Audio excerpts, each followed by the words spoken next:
বাংলাদেশের এক বক্তা, বাংলাদেশের এক জুব্বা পইরা এত সুন্দর লেবাস থেকে মাথায় টুপি পইরা আপনি এটা ঘোরার মতো করে চুল এরকম করছেন কেন? আপনাকে নিয়ে যে এত সমালোচনা আলোচনা হচ্ছে বাংলাদেশে, এটা আমাদের উপরে ইফেক্ট পড়তেছে না? ভালো মুর্শিদ কমিটি আছে, এদেরকে আমি কখনো গণত ধরতাম না। দেখবো উমর ফারুক আজমি, আপনি ইউটিউবে সার্চ করবেন, ফেসবুকে দেখবেন, তার নাম হলো উমর ফারুক আজমি। বাংলাদেশে জালসা করে বেড়ায়, ইউটিউবের ফেমাস বক্তা, জালসা করে বেড়াচ্ছে উমর ফারুক আজমি। হঠাৎ করে দেখি ওই বক্তা পাঞ্জাবি লুঙ্গি পায়জামা টুপি একদম ছেড়ে দিয়ে ফুল প্যান্ট জিন্সের প্যান্ট শার্ট পরে দাড়িকে একদম সমান করে দিয়ে আর উপরে চুলটিকে একদম পাঠা ছাগলের মতন লাল করে লেখা। তো সব প্রশ্ন করছে সাংবাদিকেরা, এরকম করে এরকম মাইক ধরে বলছে, কি বাবাজি তোমার নাম কি? বদমাস, এত বদমাস, নাম বলার আগে বলছে আমি মুফতি মৌলানা উমর ফারুক আল আজমি, তাফসির কারক বক্তা। আসলেও বক্তা না তক্তা? জুড়ে বলুন। ওকে জুতা করে একদম আন্ডার প্যান্ট খুলে ওকে পিটাও। লোকেরা ইমানকে দুনিয়ার স্বার্থে বিক্রি করবে। এই হাদিসটা একটু শুনেন আপনি। সকালে ইমানদার, বিকালা কাফের হয়ে যাবে। আপনারা বলুন এখন ওই সময় এসেছে কি আসেনি? হ্যাঁ শোনেন, এই 2-3 দিন থেকে ইউটিউব আর ফেসবুকে ঘিন ঘিন করে দিল একদম। যেই ফেসবুকে যেছি খালি ওইটাই খবর, যেই ইউটিউবে যেছি তো ওইটাই খবর। বাংলাদেশের এক বক্তা, বাংলাদেশের এক বক্তা, তার নাম উমর ফারুক আজমি। আপনি ইউটিউবে সার্চ করবেন, ফেসবুকে দেখবেন, তার নাম হলো উমর ফারুক আজমি। বাংলাদেশে জালসা করে বেড়ায়, ইউটিউবের ফেমাস বক্তা, জালসা করে বেড়াচ্ছে উমর ফারুক আজমি। হঠাৎ করে দেখি ওই বক্তা পাঞ্জাবি লুঙ্গি পায়জামা টুপি একদম ছেড়ে দিয়ে ফুল প্যান্ট জিন্সের প্যান্ট শার্ট পরে দাড়িকে একদম সমান করে দিয়ে আর উপরে চুলটিকে একদম পাঠা ছাগলের মতন লাল করে লেখা। তো সব প্রশ্ন করছে সাংবাদিকেরা, এরকম করে এরকম মাইক ধরে বলছে, কি বাবাজি তোমার নাম কি? বদমাস, এত বদমাস, নাম বলার আগে বলছে আমি মুফতি মৌলানা উমর ফারুক আল আজমি, তাফসির কারক বক্তা। আসলেও বক্তা না তক্তা? জুড়ে বলুন। ওকে জুতা করে একদম আন্ডার প্যান্ট খুলে ওকে পিটা উচিত, ঠিক কিনা? জুড়ে বলুন। একদম আন্ডার প্যান্ট খুলে ওকে পিটা উচিত জনগণের সামনে। ও তো এক ইমান খেয়েছে, তো খেয়েছে, গোটা আলেম সমাজের বদনাম করে।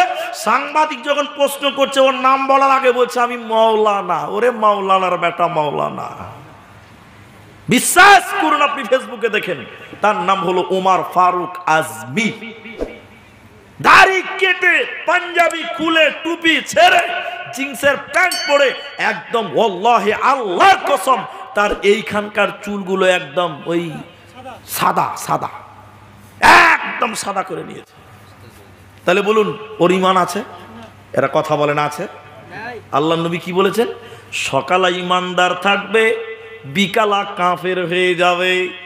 বিকালা ঈমানদার থাকবে, সকালে কাফের হয়ে যাবে। ঈমান নিয়ে থাকবে না।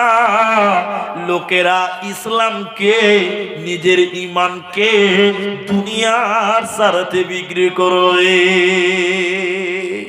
আরে বক্তার আরেকটা উদ্দেশ্য আছে, উদ্দেশ্য খুব খারাপ। আমি যেটুকু তদন্ত করে দেখলাম, বাংলাদেশ একটা হুজুকে জাতির দেশ। বাংলাদেশ কি বললাম? হুজুকে চলে। ই মুফতি সাহেব খুব একটা চলছে না জালসাতে। এখন মুফতি এবার দাড়ি টাড়িকে কামিয়ে একদম জিন্সের প্যান্ট সাথে একদম টাট্টু বেনে ঘুরে বেড়াচ্ছে। জি, এখন সব ভাইরাল টপিক, এটাই ভাইরাল। দুদিন পরে এসে ক্ষমা চেয়ে নেবে, লোক ওকে জালসাতে ফের ডাকবে, তো ভাইরাল হয়ে গেল। এটাই হলো ওর মূল উদ্দেশ্য।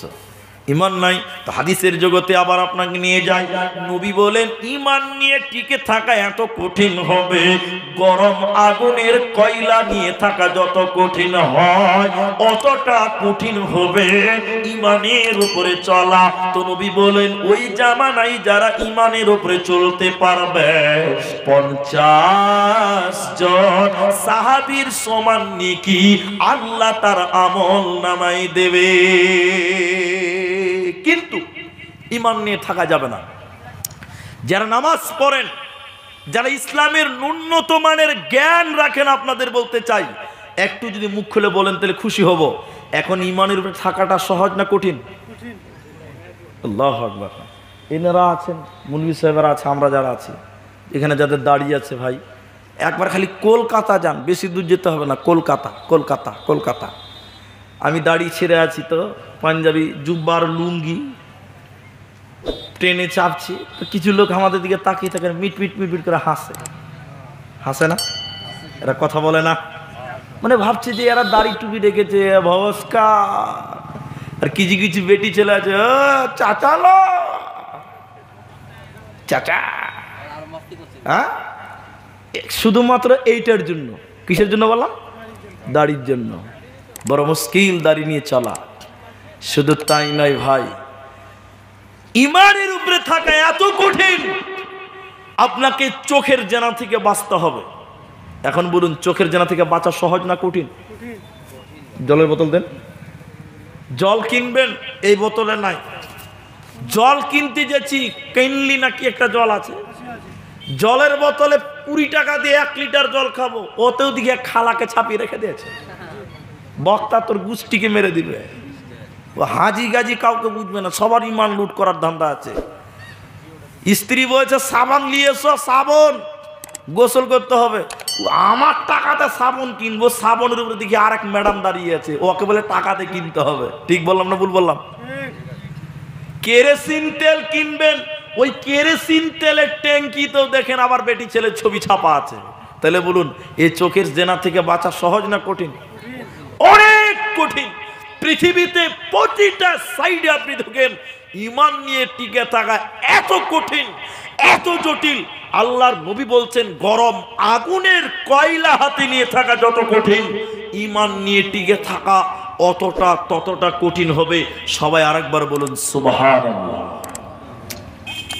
এরপরে চলুন আর একটু আপনাকে শোনাই। নবী বলেন, আবু মুসা হযরতে রাবি তিনি বলেন, ওয়ায়াকসারাল হারাজু, সমাজে মারামারি বৃদ্ধি হবে, শান্তি নাই, শান্তি থাকবে না।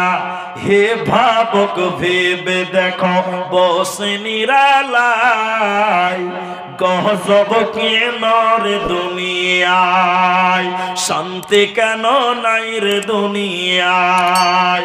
হে ভাবক ভেবে দেখো, বসে নিরালায়, গজব কেন রে দুনিয়ায়, শান্তি কেন নাই রে দুনিয়ায়। খাঁটি ধার্মিক নাই তো দেশে, মুসলিম চলে কাফের বেশে। খাঁটি ধার্মিক নাই তো দেশে, মুসলিম চলে কাফের বেশে।